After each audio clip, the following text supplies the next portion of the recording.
running down tips that have come in, leads that have been developed, re-canvassing the immediate area for additional video.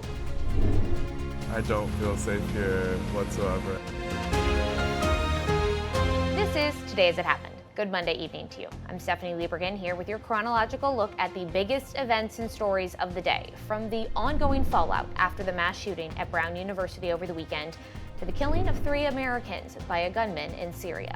But first, let's get an overview of some of our other top stories of the day.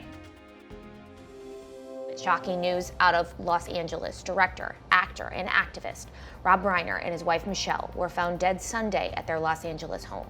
Police say the couple suffered stab wounds in what they're calling an apparent homicide. A family member is being questioned. Reiner was known for directing classic movies like When Harry Met Sally, A Few Good Men, and The Princess Bride. He made his acting debut in the 70s sitcom All in the Family. His wife Michelle was also a producer. She was 68 years old. He was 78. We will have much more on this story throughout the day. Other tragic news from this weekend, but this time from Australia. At least 15 people are dead after a gunman opened fire at a Hanukkah celebration on Sydney's Bondi Beach. Victims of the attack include a 10-year-old girl and a Holocaust survivor. Police killed one shooter, a 50-year-old man. His 24-year-old son is the other suspected shooter. He was also shot by police and is in the hospital. Australia's Prime Minister is calling it an act of anti-Semitic terrorism and promising tougher gun laws. Also, over the weekend, 2 U.S. service members and another American were killed in an ambush by a suspected ISIS gunman. 3 other service members were injured. To bring us up to date on that story, let's bring in our Scripps News Deputy Political Director, Joe St. George, joining me now live from Capitol Hill with a little bit of reaction. So, Joe, what is Capitol Hill? What are lawmakers saying after these American service members were killed over the weekend? Well, good morning, Stephanie. It's just a difficult morning all the way around, right? I mean, everywhere you look, there's been violence, whether it's Brown University or Australia, the tragedy in Los Angeles, it looks like with Rob Reiner. And the heaviness of this Monday extends to the U.S. military and the military community, especially the Iowa National Guard, mourning the loss of 2 of their service members. And remember, 3 others were injured. There was also an American interpreter killed as well here. Now, you may be wondering, and on the screen you see Nate Howard, 29-year-old Nate Howard. He was identified by his father, who's a police chief in Iowa. In the Facebook post, his father said, quote, "Our son Nate was one of the soldiers that paid the ultimate sacrifice for all of us to keep us all safer. He loved what he was doing and would be the first in and last out. No one left behind." You may be wondering, well, what's the U.S. doing in Syria? It doesn't get a lot of attention, but going all the way back to the presidency of Barack Obama, the U.S. has maintained a relatively small, but still, according to the Pentagon, around 1,000, north of 1,000 members of the military in Syria to help fight against violent extremism. And members of Congress on Capitol Hill this weekend saying the fact that this attack occurred, again, looks to be ISIS related, shows how much of a threat ISIS remains, not just in Syria, but around the globe. President Trump speaking at a holiday party over the weekend, mourning the loss of life, as well as vowing retaliation. Take a listen.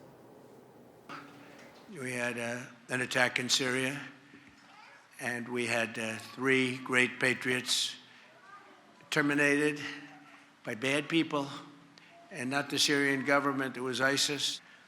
I can tell you in Syria, there will be a lot of damage done to the people that did it. They got the individual person, but there'll be big damage done. What that looks like, what that retaliation looks like, though, is unclear. One of the storylines we'll be watching on this Monday. The governor of Iowa says that the members of the Iowa National Guard were participating in a key leadership engagement meeting outside, it looks like, the base in Syria at the time of the attack. The Associated Press reporting this morning that the alleged attacker is someone who recently joined the Syrian security forces. And the president was very clear in his remarks over the weekend that he doesn't believe Syria was responsible, but that ISIS was responsible. Stephanie, now the big question is, what does a U.S. response, what does that U.S. response look like? One of the many things we'll be watching this Monday. A lot of things, a lot of tragedies really to keep our eyes on this morning. Scripps News Deputy Political Director Joe St. George, thank you very much. And now let's take a look at some of our other top headlines of the day. Breaking news in just a few moments ago, 4 people have been charged with plotting a New Year's Eve terror attack in Southern California. The group was allegedly plotting to set off a series of bombings at multiple targets in California beginning on New Year's Eve. Attorney General Pam Bondi says they also plan to target ICE agents and vehicles. Bondi says the suspects are members of an offshoot of a pro-Palestinian group dubbed the Turtle Island Liberation Front.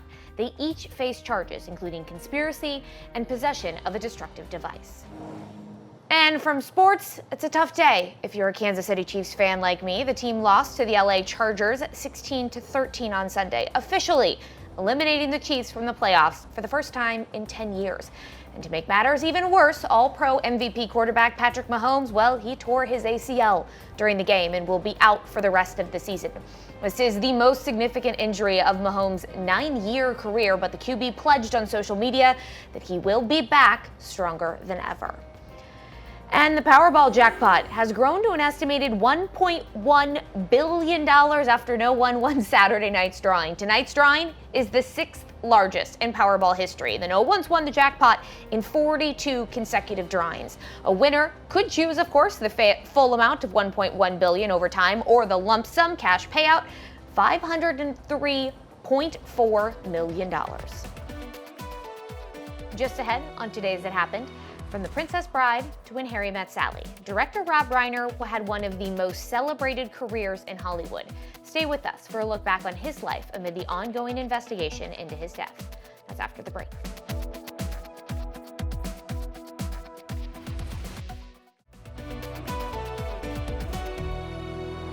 Welcome back to Today As It Happened. Let's check back in on our daily briefing of today's top stories.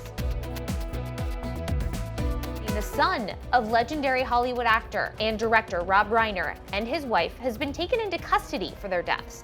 Police say it appears the couple was stabbed. According to the Los Angeles County Sheriff's Department, Reiner's son, 32-year-old Nick Reiner, is being held on $4 million bail. Reiner was known for directing classic and iconic movies like When Harry Met Sally, A Few Good Men, and The Princess Bride. And right now, Hollywood is mourning the loss of an icon. Rob Reiner crafted the comedies that defined several generations. The Princess Bride, When Harry Met Sally, This Is Spinal Tap, even co-founding the production company that would launch Seinfeld. Reiner and his wife of more than 30 years, Michelle Singer, were found stabbed inside their Brentwood home just outside of Los Angeles Sunday. The call for help came mid-afternoon, around 3:30. The grisly details of extensive stab wounds emerged quickly, and one of their sons, Nick, is now facing charges. We're going to try and speak to every family member that we can to get to the facts of this investigation. Reiner was born in New York in March 1947. His father, Carl, was a comedy legend, laying a path that Rob would follow. He worked in front of and behind the camera, cast his meathead in All in the Family at the age of 23, then soaring to success in the 1980s with a string of comedy hits. For me, the one that means the most is Stand By Me, because it was the first time I made a movie that I felt reflected my personality, my sensibility. Reiner was also active in Democratic politics, hosting impactful fundraisers and campaigning on liberal issues like same-sex marriage. If you know you can do something and you have the capacity to, make a change or help out or whatever, I feel you do it. Rob Reiner was 78 years old. His wife, Michelle, was 68. Nigel Smith is a senior movies editor with People, and he's joining us now here on Scripps News to talk a little bit more about that legacy that Reiner is leaving behind. Nigel, he had a long career, really both on screen and off screen. He really did. I mean, this is an actor and filmmaker who really first became worldwide famous for his role as Meathead in All in the Family. And that was the #1 show in America for so many years, and that's how people really came to know his name. But then also, he's a filmmaker, and he's a filmmaker who is pretty unique in Hollywood because he's responsible for movies that are just so beloved by generations of filmgoers. I'm talking about classics like When Harry Met Sally and The Princess Bride. I mean, so often filmmakers only get, one hit in their career that really leaves a lasting mark like that. But he's had so many, and he's such a varied director too. I mean, he made movies like um, um, I'm sorry. He also made dramas like Misery, which won an Academy Award for Kathy Bates. I mean, this was a varied and very impactful filmmaker. I was gonna say I was looking back through some of his film credits this morning. You're talking about some, not necessarily high rated, but some, cheesy rom-coms. You've got documentaries, his one on LBJ. You have A Few Good Men, The Wolf of Wall Street, so major dramas. So he really did a little bit of everything. But of course, in Hollywood, a lot of times someone's career is marked by award wins. And was he, when I was going back, it seems like he did at least get a little, some accolades, some Oscars and Emmys throughout his career, correct? Yeah, and he was an Oscar nominee. And, I would argue that films like When Harry Met Sally, that's really regarded as one of the greatest romantic comedies of all time. And he made so many movies with his friend Billy Crystal over the years. Despite not being a major award winner, fans of just going to the movies loved his movies because they were always entertaining, different, varied, many times funny. I mean, this is the guy who gave us This Is Spinal Tap and really kind of kickstarted the mockumentary trend. And his last film was actually a sequel to that movie. How is Hollywood reacting to this tragedy? Not only the loss of Rob Reiner, but also his wife, who also, dabbled, if, at the very least, in the Hollywood world. Yeah. Hollywood is really just in shock at this, given how it all allegedly transpired, given the fact that, no one saw this coming. So many of the tributes from folks like Eric Idle and Maria Shriver, they speak to how much they love them as a couple, but they're also saying things like, I just got dinner with them this week, and Rob Reiner was talking about his future and about what he wanted to still accomplish. So that kind of just speaks to how Hollywood is in shock at this sudden death of him and his wife, and mourning the loss of one of the Hollywood greats. An easy question, of course, I've got to ask is there a top movie or TV show of his that is among your favorites? Yeah, I would actually go with Misery. It's just a great thriller. It stands the test of time. It's terrifying. It's kind of funny in some strange places. It's one of the best Stephen King adaptations I think we've ever seen. And it gave Kathy Bates arguably her best role. So thank you, Rob Reiner, for that. Personally, I'm one looking back through The American President, I think is a classic. But then I also really, I enjoy silly movies like The Bucket List that are just kind of comedic, lighthearted, potentially feel-good movies. Nigel Smith, Senior Movies Editor at People, thanks so much for sharing some of your insight on how Hollywood is reacting to this really major breaking news story today. Thank you. Thank you. Straight ahead on Today's It Happened. I'm Charles Benson outside the federal courthouse in downtown Milwaukee, where 14 jurors will be here for the USA versus Dugan trial.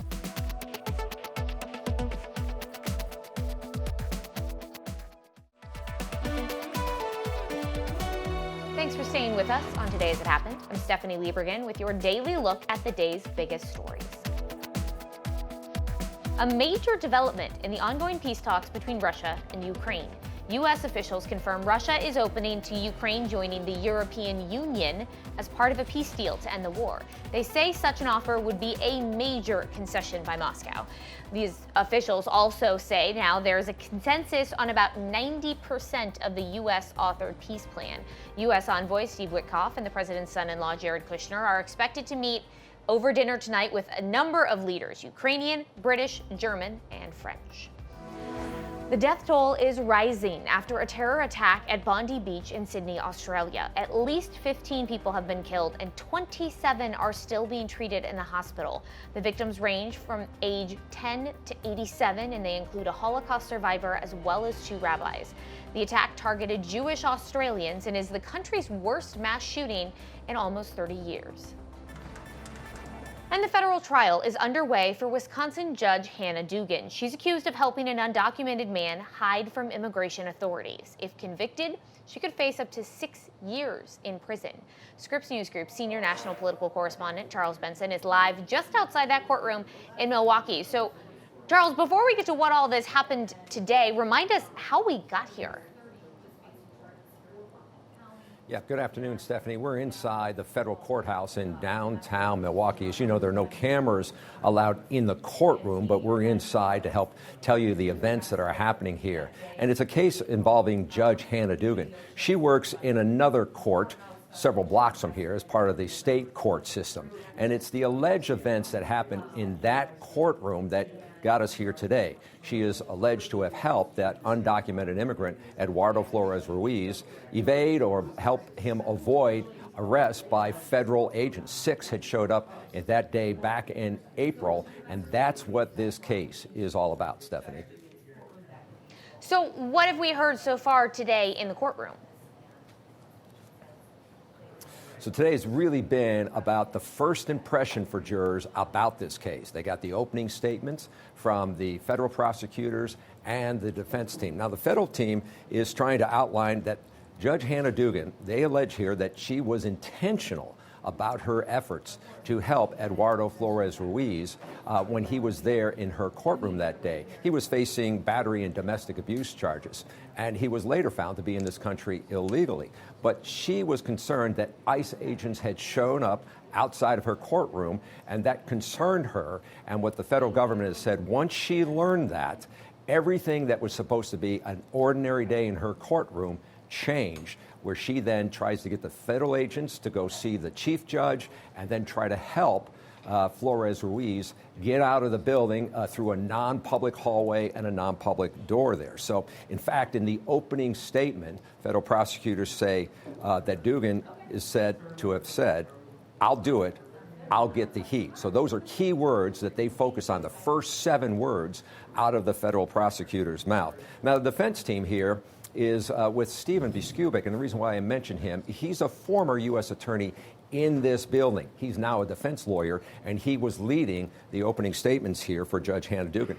He is pushing back on everything that the government is suggesting here, saying there was nothing extraordinary or different about what Judge Dugan was doing that day the agents arrived. What he does say is that there was a lot of confusion around what is the policy, what happens when ICE agents arrive at a courthouse. Now, you might say, why were they there to make the arrest there versus anywhere else? And federal prosecutors say because they felt that was a safe environment. You have to go through metal detectors. You have to, go through security to get in the building, and that's why they were there. They felt that would have been a safer place to arrest Flores Ruiz. Stephanie? Charles, do we have any idea how long this trial might last? Well, Judge Lynn Edelman, who is presiding over this case, has been hinting at that he thinks it's going to run 1 week. He did suggest there is an outside chance that it could go into next week. But the state or the federal government is saying it looks like they'll take about 3 days to present their case. We've already heard from one witness, and it was pretty meticulous testimony here. It's from a special FBI agent who's telling jurors specifically about the layout of that courtroom, so they get a sense of where Dugan's courtroom was, where the public hallway was, where you can see, by the way, there is video of this area. And the day of April 18th, there's audio recordings as well. So there's going to be a lot of testimony coming from what actually happened just in a matter of few minutes inside that Milwaukee courthouse. Stephanie? Charles Benson, live for us in Milwaukee. Thank you very much for staying on top of this story for us this afternoon. We appreciate it. The results are in for a highly watched trial in Massachusetts. A jury convicted Brian Walsh for murdering his wife with their 3 children in the house at the time. The jury deliberated for 6 hours before returning their decision. Prosecutors say Walsh dismembered his wife's body and disposed of her remains in dumpsters near their home. Walsh is expected to be sentenced to life in prison without the possibility of parole. And the majority of Americans disapprove of President Donald Trump and his administration's policies. That's according to a new poll from NBC News and SurveyMonkey that finds Trump's approval rating is at 42%. The survey found Trump may be losing support from MAGA Republicans, dropping from a strong 79% approval rating in April to a 70% approval rating now. Many Americans say they've noticed higher holiday gift prices this year. A new poll from the Associated Press shows Trump administration tariffs on foreign goods are partly to blame. Most toys and electronics sold in the U.S. come from China and have been hit with import taxes. But jewelry prices have also risen due to the cost of gold. Young music fans are going old school this holiday season. Vinyl record sales have jumped 18% per year over the past 5 years. A new report says Generation Z is driving the trend. Nearly 60% of Gen Z music fans like the look of records and use them as home decor. Taylor Swift is also helping the boost. 5 of her albums made the top 10 best-selling vinyl list this year. And Denny's is stepping into the fashion world with a sticky situation. The restaurant chain is launching limited edition sneakers called Sticky Kicks, made with real Denny's syrup. The high-top shoes feature syrup-colored leather and the Denny's logo. They go on sale December 17th for $195, but the company warns customers not to eat the decorative syrup sealed inside the shoe. Coming up on Today's It Happened. We had enough of dialogue about territories. I think that so far, we have different positions, I'll be honest.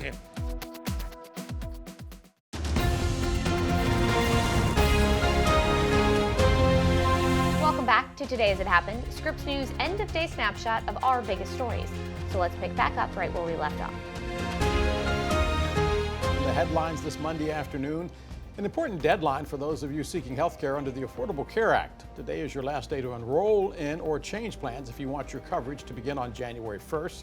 If you missed today's deadline, you can still enroll in the marketplace until January 15th, but then your coverage won't start until February. Congress has until the end of the year to extend the subsidies, which help millions of Americans afford coverage. Now, without action, lots of people will see their health insurance costs skyrocket. Fans are also remembering actor Anthony Gary, who died Sunday due to complications from a medical procedure. Gary is best known for playing Luke Spencer on General Hospital. More than 30 million people tuned in to watch Luke marry Laura back in 1981. I, Lucas Lorenzo Spencer, take thee, Laura Weber Baldwin. Take thee, Laura Weber Baldwin, to be my wedded wife, to have and to hold from this day forward, for better, for worse, for richer, for poorer, in sickness and in health, to love and to cherish, till death do us part. Gary appeared in nearly 2,000 episodes of General Hospital. He also won a record-breaking 8 daytime Emmys.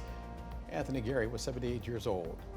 Top U.S. negotiators traveling to Berlin, Germany over the weekend for a series of high-profile peace negotiations with representatives from Ukraine. American officials have signaled progress following the talks, but outstanding issues remain. Scripps News White House reporter and producer Jacob Garden-Schwartz joins us now. And Jacob, what is the latest from the Trump administration as to the status of these peace talks? Yeah, good afternoon, Del. Well, as you indicated, top Trump administration officials, including Special Envoy Steve Witkoff, as well as the president's own son-in-law, Jared Kushner, traveling to Berlin for those conversations with Ukrainian leaders as well as European allies for what was described as really positive developments, positive progress being made in this efforts to bring an end to the war in Russia and Ukraine, although, of course, a lasting peace remains elusive.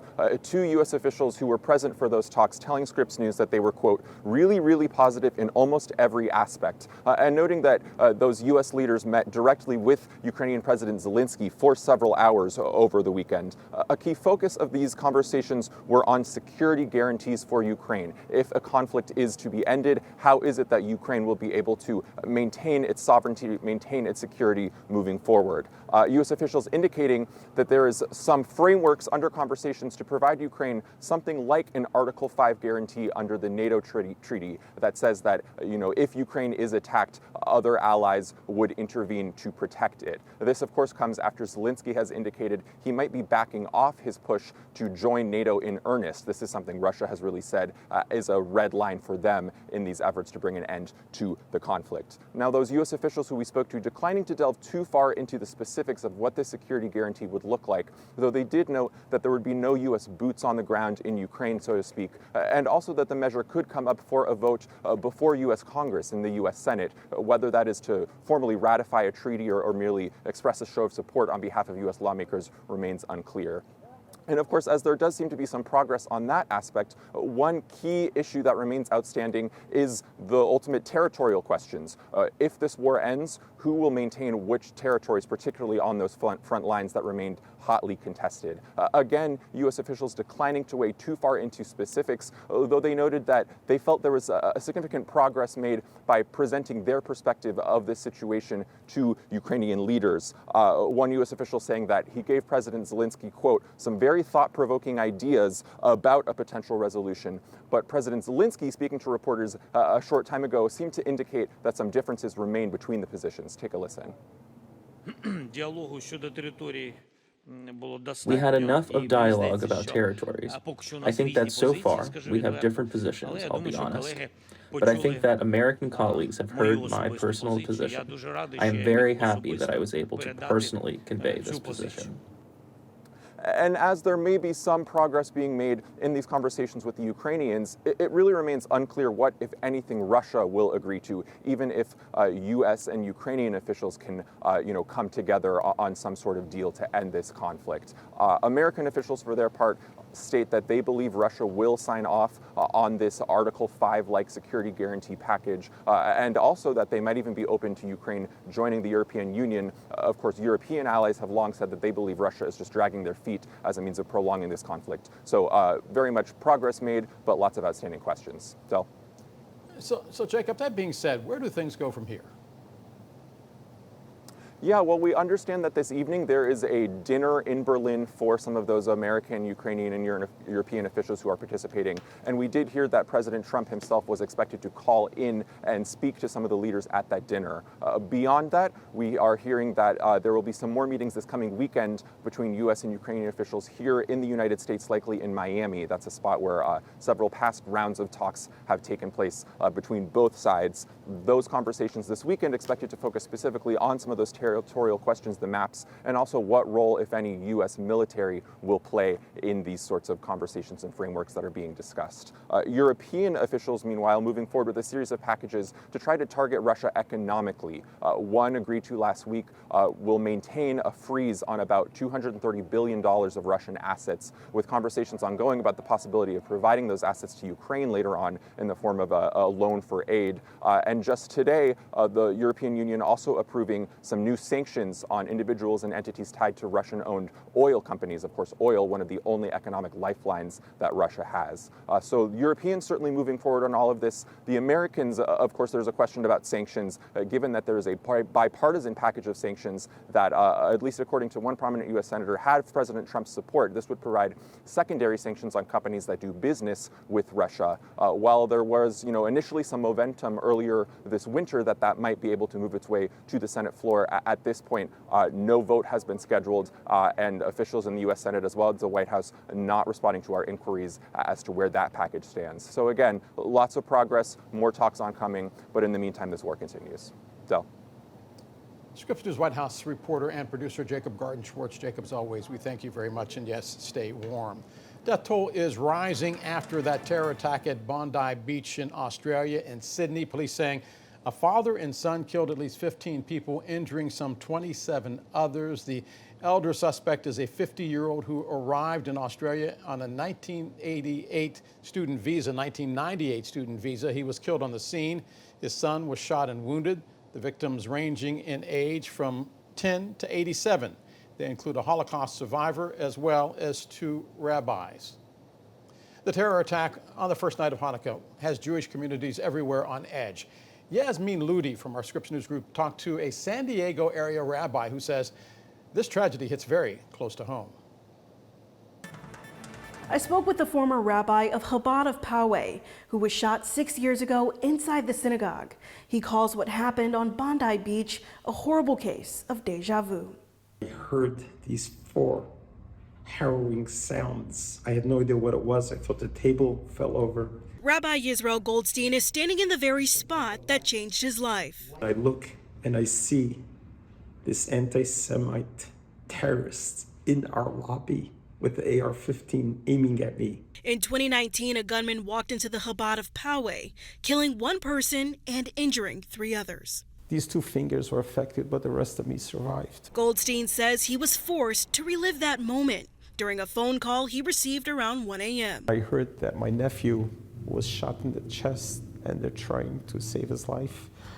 I heard about so many injuries. It was just very preliminary, and our hearts were just sunk that how could this possibly happen? He says his nephew, Rabbi Eli Schlenger, passed away. He was 40 years old with a family. He was dispatched to Sydney, Australia. He married my niece. I was at the wedding. I was celebrating it with them. Goldstein says Schlenger's whole life involved helping others. I saw a picture of him today, 30 minutes before he was killed. He was praying with someone who at first didn't want to pray, and he inspired them, and they prayed together. He says these attacks won't extinguish his community's light. And we need to be able to challenge that. And darkness gets challenged only with light. From North County to East County, this pain is felt all over. We're expecting around 200 people tonight. I met with Rabbi Rafi Andruzier as he was preparing for the first night of Hanukkah. He says no matter the distance, the shooting in Australia hits home. We don't think of it as a distant community, thousands of miles away. As the Jewish people, we're one people. While it hurts, the community will push through. Around the world, we're still going to light the menorah. We're still going to bring that message of light and hope. Andruzier says the most important thing they can do now is embrace the meaning of Hanukkah and find light in the darkness. We have to be stronger Jews, prouder Jews, wear our Judaism as a badge of honor. For Scripps News Group, I'm Yasmin Ludi in Poway, California. We'll be back in just a moment as we continue tracking today's top news.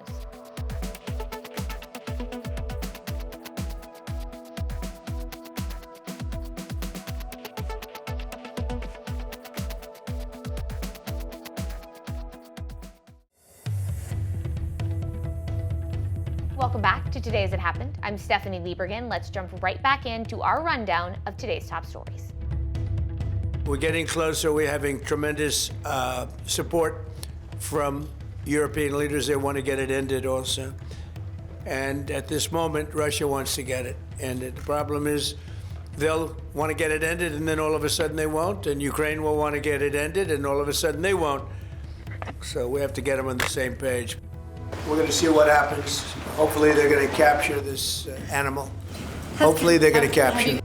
Well, I wasn't a fan of his at all. He was a deranged person as far as Trump is concerned. He said he knew it was false. In fact, it's the exact opposite, that I was a friend of Russia, controlled by Russia. You know, it was the Russia hoax. He was one of the people behind it. I think he hurt himself in career-wise. He became like a deranged person, Trump derangement syndrome. So I was not a fan of Rob Reiner at all in any way, shape, or form. I thought he was very bad for our country. Today is the last day for millions of Americans to sign up for Obamacare if they want their insurance to kick in on January 1st. Lots of people wondering what will happen to those skyrocketing premiums for 2026, and they are waiting for lawmakers to figure out how to cut a deal to extend the ACA tax credits. The Senate is still fighting about which version to pass.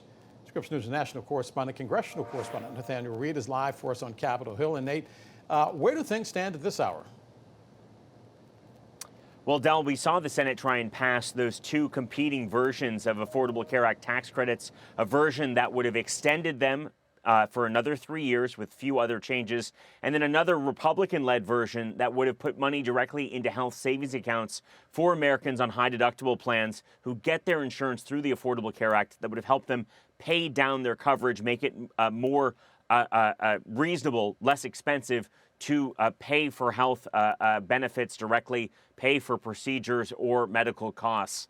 That being said, both of those attempts in the Senate did not work last week. The House of Representatives moving forward with its own attempt this week to try and lower the rising cost of health care, but a bit more of a narrow focus to House Republicans' version at trying to take a stab at making the cost of health care more affordable. Now, I want to note what this House Republican plan does, which is expected to get a vote at some point this week. It's notable for what it does, but more so, Del, for what it doesn't do. The House Republican healthcare plan is called the Lower Healthcare Premiums for All Americans Act. There is no extension of expiring expanded Affordable Care Act tax credits. That was a hallmark of Democrats' plan and the reason for the government shutdown earlier this year.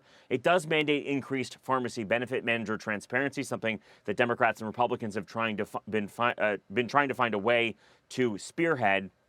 Notably, though, there was no expansion of health savings accounts. The Senate Republican plan expanded health savings accounts. The House Republican plan does not touch them. It does, however, boost some employer health care plans and gives you more options on that front. But at the same time, this plan, notable for what it does do, also, Del, notably what it does not do. So a lot of questions about whether that will have the support to pass. Just needs a simple majority in the House of Representatives, meaning no Democrats can vote in favor of it, and it can still pass the House. But again, this plan seems no more likely than any other Republican-only plan that has come to the surface in recent weeks. They likely would need a plan with bipartisan support to get to the finish line, to get to President Trump's desk. At least they would need that to get it through Congress. So at this point, it seems unlikely that this plan that Republicans are now touting has any more chance of success than any of the other plans that have been floated up to this point. It seems more than likely, Del, that when Congress goes home for the holiday recess, not to return until January 5th at the end of this week, that there's going to be nothing done to extend those expiring Affordable Care Act tax credits. And who's left holding the bill? The American people who are on the Affordable Care Act, who are going to be paying those higher premiums that they can already see at healthcare.gov. Those premiums expected to increase after those Affordable Care Act tax credits expiring at the end of this year. So again, Del, a lot of different ideas up on Capitol Hill, but the fact of the matter is it seems more than likely at this point, in fact, I would say almost guaranteed, that Congress is going to leave D.C. without solving this issue of affordable health care. Again, when they return in 2026, all focus will turn, of course, to the 2026 midterm elections. Scripps News congressional correspondent Nathaniel Reed live on Capitol Hill. Nate, as always, thanks for keeping us up to date. And yes, the clock is ticking. Coming up on Today As It Happened, many questions remain in the wake of the deadly mass shooting at Brown University over the weekend. We know that this is likely to cause fresh anxiety for our community.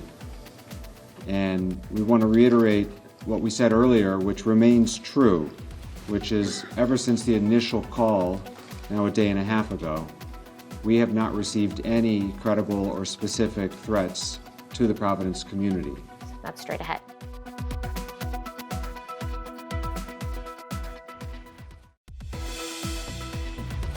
You're watching Today As It Happens, Scripps News rundown of the biggest events and stories of the day. Let's dive right back in. An urgent manhunt once again for the person who shot and killed those two Brown University students on Saturday. Several others were wounded. Police say they were holding a person of interest but decided to let him go, saying evidence now points to a different direction. And now police are releasing footage of a new person of interest.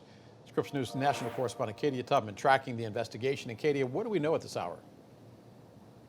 Well, good afternoon, Del. A short while ago, the Providence Police Department shared a video to their social media page of a person of interest, as you just mentioned, saying that in that post that the department plans to release additional video as a part of the ongoing investigation into this horrific shooting. Now, the video here shows a person in dark clothing walking on a sidewalk furthest away from the curb and somewhat in the shadows. And the video is time-stamped to be around 4:07 p.m. on Saturday. The shooting occurred shortly after 4 p.m. that same day. And the police department there is asking the public if they recognize the individual in this video to please contact their tip line. Now, this video serves as another clue along with another surveillance video clip that police are relying on right now to try and figure out the identity of this shooter. Now, the manhunt in Providence, Rhode Island resumed yesterday after a shooter opened fire and police had detained a person of interest,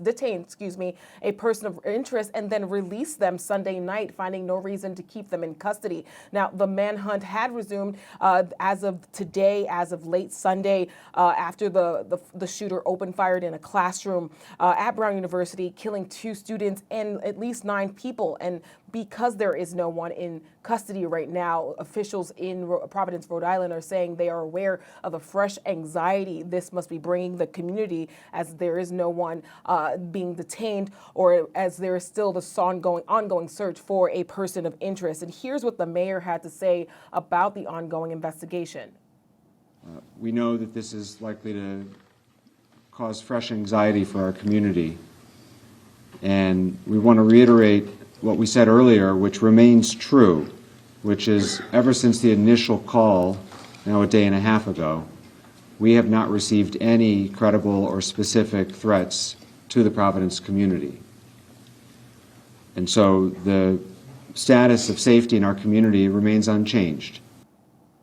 Now, the Providence Police Department said on Monday that officers are going door to door to residences, to businesses, asking for video footage, surveillance footage, anything that might help them gain information on the identity of the shooter, from photos to videos. And they have requested that any tips from the public be sent to the FBI website or to the Providence Police Department's tip line.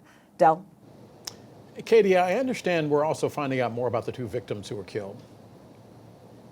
We absolutely are. As the investigation continues, more information about the victims are coming to light. We have 2 classmates who were in class during that shooting. We have 19-year-old sophomore Ella Cook, who was from Birmingham, Alabama, and she is remembered as an incredible, grounded, faithful, bright light by her family and friends. And she was the vice president of the College Young Republicans at Brown University. And the second student has been identified as well as Muhammad Aziz Mirzakov, and he was an 18-year-old freshman from Virginia who had just graduated high school just a few months earlier. And he is remembered by family and friends as incredibly funny, kind, and smart, with aspirations of being a neurosurgeon. And right now, their friends, families, community members say that both of them had bright futures ahead of them that have been cut short.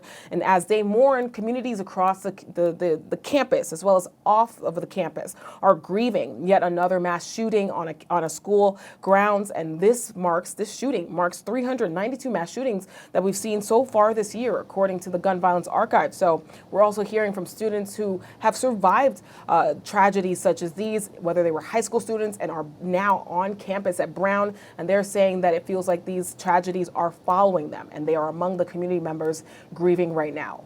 Del? Scripps News national correspondent Katia Tubman for us in New York. Katia, as always, we'll check back with you as this story warrants. Thank you for spending some of your evening with Today As It Happened. I'm Stephanie Liebergan, and have an excellent Monday night.